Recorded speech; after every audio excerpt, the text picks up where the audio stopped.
Oui, bonjour. Donc, Georges Trente, donc, du débat interreligieux. Donc, c'est la vidéo suite à la vidéo que j'ai faite en direction des disciples adeptes de Philippe Cacou. J'ai utilisé l'argument que dans la prétention de Philippe Cacou à avoir une transmission, une sorte de chaîne de transmission entre Jésus-Christ et lui, il y avait 8 personnes à peu près qui le mettaient sur sa page Facebook et je lui demandais pourquoi toutes les générations ne sont pas couvertes par les générations, chaque génération au vivant de chacune des générations, c'est-à-dire toutes les 40-60 ans. Bon bref, vous pouvez regarder la vidéo que je viens de faire et là je transpose l'argument sur les musulmans. Alors voilà, je vais partir de quelque chose qu'on peut vérifier, que tout le monde peut vérifier dans le Coran. C'est pas une question de prophète vivant de chaque génération, bien que vu du point de vue chrétien, quand Mohamed a commencé à prêcher l'islam, quelqu'un qui a une profonde connaissance de l'histoire des Juifs et de l'histoire des chrétiens pourrait dire vraiment, en remontant au 7e siècle, que effectivement, au moment où Mohamed a commencé à prêcher l'islam, il se présentait comme le prophète vivant de sa génération. Et il prétendait être celui qui les conduirait au paradis. Il fallait écouter ses paroles, lui obéir. Et donc, si on se replace dans le contexte du vivant de Mohamed, du point de vue externe, c'est apparenté à la même démarche de Philippe Cacou. Alors ça va énerver les musulmans qui vont dire mais non, ça n'a rien à voir. Et c'est pour ça que je ne vais pas prendre l'argument que j'ai utilisé contre Kakou exactement comme celui de l'islam, mais ceci dit, ça me permet de poser une question aux musulmans et j'espère qu'ils vont y répondre. Alors, l'islam ne prétend pas que depuis la venue de Mohammed, il y a eu une succession de prophètes vivants de sa génération jusqu'à aujourd'hui. Aujourd'hui, l'islam ne dit pas il y a un homme vivant parmi vous qui finalement prend le rôle de Mohammed et qui c'est vers lui qu'il faut se tourner et lui obéir et par lui vous aurez le paradis et la vie éternelle. Donc l'islam d'aujourd'hui du XXIe siècle reporte tous les musulmans au prophète Mohammed du 7e siècle. Donc c'est pas exactement la même démarche de Mohammed. Ceci dit, il y a quand même une énigme qui vient du Coran et donc que je vais vous montrer et qui me permet de poser une question précise aux musulmans.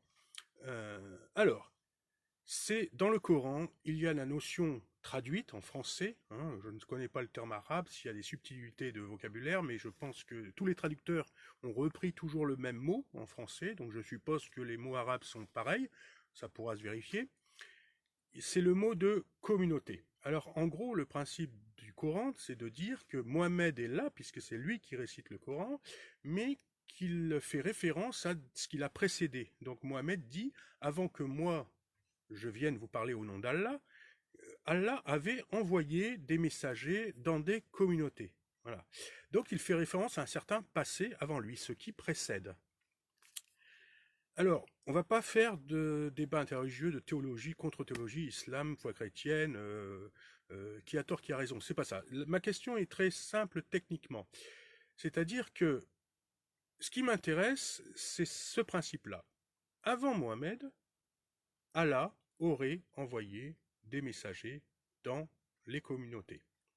Alors, avant de poser ma question, je vais moi-même vous lire 6 versets du Coran, toujours le même Coran de référence, peu importe la traduction, je pense qu'elles sont toutes équivalentes. Il n'y a pas de contestation sur les textes, ils sont tous explicites.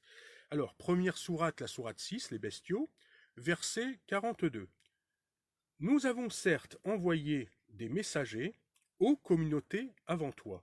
Ensuite, nous les avons saisis par l'adversité, la détresse, peut-être imploreront-ils la miséricorde. Donc, Allah a envoyé des messagers aux communautés. Toujours la sourate 6, les bestiaux, verset 130. Ô communauté des djinns et des humains, ne vous est-il pas venu des messagers choisis parmi vous qui vous ont raconté mes signes et avertis de la rencontre de ce jour? Ils diront, nous témoignerons contre nous-mêmes, la vie présente les a trompés, ceci, cela. Donc là, il est fait référence c'est au singulier, une communauté des djinns. Tiens, c'est étonnant, c'est au-delà des êtres humains. Il parle même de communauté des djinns. Alors, ensuite, le verset Sourate 16, les abeilles. verset 36. Bonjour Rémi, je vois que, alors là je suis en direct, c'est plus simple, j'ai l'écran devant moi, donc je vois que s'il y a des commentaires, je les vois tout de suite. Bonjour Rémi, je vais simplement poser une question à l'islam toute simple. Les abeilles, sourate les abeilles, donc oui, Oumma veut dire mère, d'accord. C'est le terme arabe, donc Oumma serait le terme arabe qui est traduit par communauté dans les traductions françaises du Coran, ce serait ça. Donc, Sourate 16, les abeilles, verset 36, nous avons envoyé dans chaque communauté un messager pour leur dire adorez Allah, écartez-vous du Tahut. Alors Allah en guida certains, mais il y en eut qui étaient destinés à l'égarement. Ensuite, encore une sourate, le pèlerinage, sourate 22, verset 34. À chaque communauté, nous avons assigné un rite sacrificiel afin qu'ils prononcent le nom d'Allah sur la bête du cheptel qui leur a attribué, votre Dieu est certes un Dieu unique. Donc la sourate 23, les croyants, verset 44. Ensuite, nous envoyâmes successivement nos messagers. Chaque fois qu'un messager se présentait à sa communauté, il le traitait de menteur. Et nous les fîmes succéder les unes aux autres dans la destruction, et nous en fîmes des thèmes de récits légendaires que disparaissent à jamais les gens qui ne croient pas. Bon. Alors, je termine pour moi par, j'en ai pris 6, mais en fait j'en ai utilisé 5 pour juste introduire la 5e. La 6e, c'est pour moi la plus importante. Donc, sourate 10.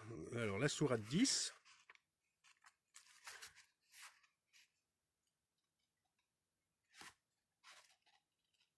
La sourate 10, donc c'est Yunus, verset 47. Alors, 47, et c'est ça qui va me permettre de poser une question. Verset 47, à chaque communauté, un messager. Et lorsque ce messager vient, tout se décida en équité entre eux et ils ne furent point lésés. Bon, au vu de ces 6 versets qui font une association entre la volonté d'Allah de se communiquer à l'humanité et la façon de s'y procéder, donc hormis l'islam, tout ça c'est compris dans le cadre de avant l'islam. Donc ça ne concerne ni Mohammed ni tout ce que construira l'islam plus tard. Il y a un principe dans le Coran que Allah a travaillé avec des messagers à travers des communautés. Or, le Coran fait comprendre que, précisément, avant que Mohammed vienne comme, si l'on a bien compris la prétention de l'islam, comme le messager définitif, universel, exclusif, irremplaçable, par contre, lui remplace tous ceux qui le précèdent. Donc, avant ce messager-là, oui, je vois que Florent Olivier m'appelle, mais je peux pas répondre à Florent Olivier en direct. Là, je suis en direct live. Eh bien, voilà. Donc, la question que je pose, c'est que, selon le Coran, l'intégralité des communautés humaines, et même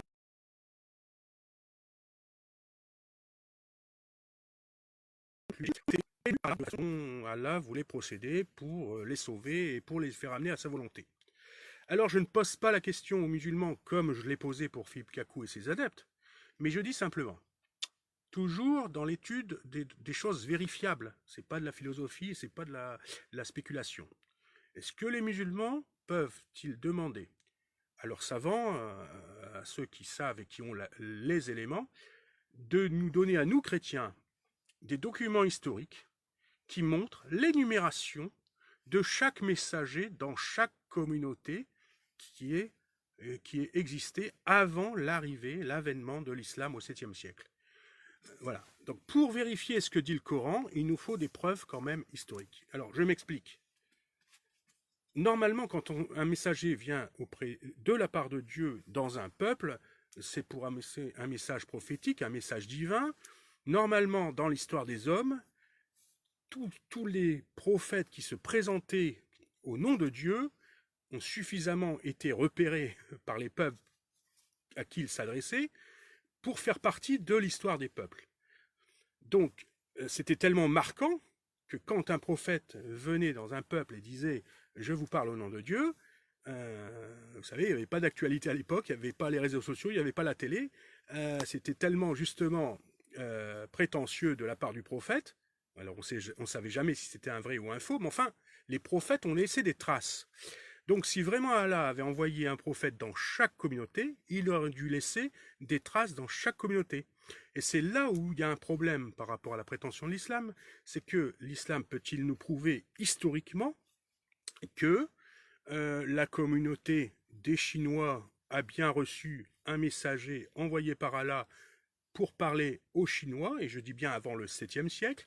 Voilà, les Indiens ont-ils reçu un messager pour parler au nom d'Allah dans leur peuple? Les Australiens, les Américains, vous voyez, les Indiens d'Amérique du Nord, ceux d'Amérique du Sud, les Russes, même les Français, les anciens Gaulois, voilà, tous les peuples, selon le Coran, auraient reçu, avant l'arrivée définitive de Mohammed qui remplacerait tout, un messager. C'est ce que dit le Coran. Donc moi je prends le Coran au pied de la lettre et je le questionne dans sa prétention même. Quels sont les messagers de tous les peuples? Comment sont-ils connus par l'histoire? Est-ce que les savants musulmans peuvent nous le prouver?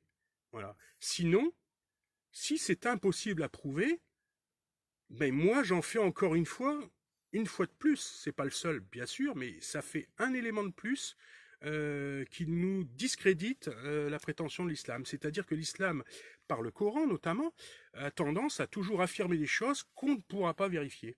Voilà. Bon, j'ai demandé de vérifier scientifiquement la fissure de la Lune, ça se discute, mais là, c'est encore plus simple puisque c'est vraiment la trace historique de la façon dont Allah a procédé avec chaque communauté parmi chaque peuple de la Terre. Donc, Philippe Cacou prétend qu'il y a un prophète vivant à chaque génération. Le Coran prétend qu'il y a eu un messager à chaque peuple. Et il le dit, sous-entendu, avant que Mohammed arrive et se présente comme non seulement le dernier, mais le seul, l'exclusif, le nouveau et définitif messager. Donc, si ce qui a été dit sur l'avant Mohammed ne tient pas la route et ne peut pas être prouvé historiquement, ne vous étonnez pas, chers musulmans, que celui qui a de la raison, celui qui a une certaine logique historique des religions, puisse douter effectivement de la légitimité de Mohammed, puisqu'il annonce des choses qui sont incohérentes du point de vue historique. Voilà. Donc cette question est très précise. Pouvez-vous dire à chaque peuple qui a existé avant l'islam, pouvez-vous vraiment définir chaque messager? Est-ce qu'ils sont connus? Bon, exemple, hein, moi je l'avais posé, les Chinois. Quel était le messager des Chinois envoyé par Allah, qui a parlé, qui a donné une sorte de Coran? Et en plus, j'ai vu ça dans le Coran, que normalement le messager parle dans la langue du peuple. Donc chaque messager connaissait la langue du peuple dans lequel Allah l'a envoyé. Donc normalement, il y aurait dû avoir un messager chinois qui est venu bien avant l'islam et qui a parlé aux Chinois en chinois. Bon, ça se peut, mais moi je ne demande qu'à le croire si l'histoire le confirme. Quels sont les historiens qui pourraient prouver qu'il y a eu vraiment un messager chinois qui a parlé aux Chinois au nom d'Allah? Voilà. Pour dire que eux, ils étaient, comme la démarche de Philippe Cacou, le messager vivant pour leur génération et pour leur peuple, de leurs contemporains, sachant que eux-mêmes, selon l'islam, ils auraient pu aussi eux-mêmes annoncer, comme l'islam le prétend, qu'après eux viendrait Mohammed, qui sera le prophète définitif. Mais est-ce que les Chinois ont eu un messager de la part d'Allah? Est-ce que les Indiens, les Australiens, les Indiens d'Amérique? Voilà, parce que voilà, sinon ce sont que des affirmations sans aucune racine, ni historique, ni spirituelle, ni légitime. C'est exactement comme la prétention de Mohammed de descendre généalogiquement d'Ismaël. Ça a été attesté par des arbres généalogiques faits par notamment Ibn Ishaq, dans des généalogies écrites dans des siras, mais il n'y a pas non plus de témoignages historiques qui confirment ça. Voilà.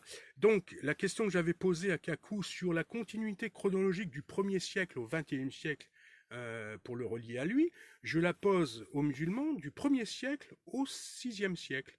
Comment l'islam peut montrer que juste avant, entre Jésus-Christ et Mohammed, il y a eu continuité des messagers pour parler systématiquement à chaque peuple? Comment les gens faisaient-ils pour être sauvés par Allah 200 ans après la mort de Jésus-Christ? Quelle était la façon dont les gens, qu'ils soient premièrement juifs, puisque l'islam fait comprendre, j'en ai parlé la dernière fois dans mon live, que Jésus était venu pour sauver les Juifs. Donc une fois que Jésus est mort ou emporté par Allah, selon l'islam, un Juif qui naîtrait 200 ans après la naissance de Jésus-Christ, comment faisait-il pour être sauvé par Allah?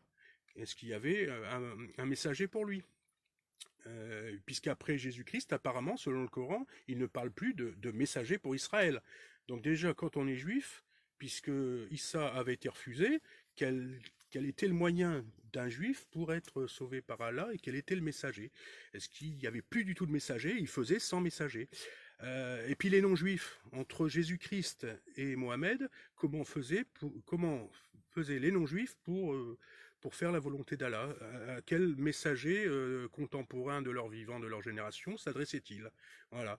Et alors il y a la question de la continuité historique entre Jésus-Christ et Mohamed et le témoignage géographique de la totalité de toutes les communautés, de tous les peuples qui sont censés, selon le Coran, avoir reçu un messager. Voilà. Donc, je demande aux musulmans de répondre à cette question. Je demande aux musulmans de prendre leurs responsabilités, de faire comme je l'ai demandé aux disciples de Philippe Kakou, de, si possible, venir à visage découvert et, si possible, faire un live de réponse et puis me répondre avec science et sources, et puis surtout des éléments historiques que tout le monde peut vérifier. Parce que les 6 versets que j'ai lus, tout le monde peut les vérifier, mais les messagers dont le Coran parle, personne ne peut les vérifier. Voilà ma question et j'attends vos réponses. Merci beaucoup. Bonne journée à tous. Et puis, s'il n'y a pas de réponse, je ferai un live pour confirmer qu'il n'y a pas de réponse. Donc, le mystère persiste. Et pour moi, donc, c'est un écueil contre l'islam. Voilà. Merci beaucoup. Bonne journée. Paix sur vous.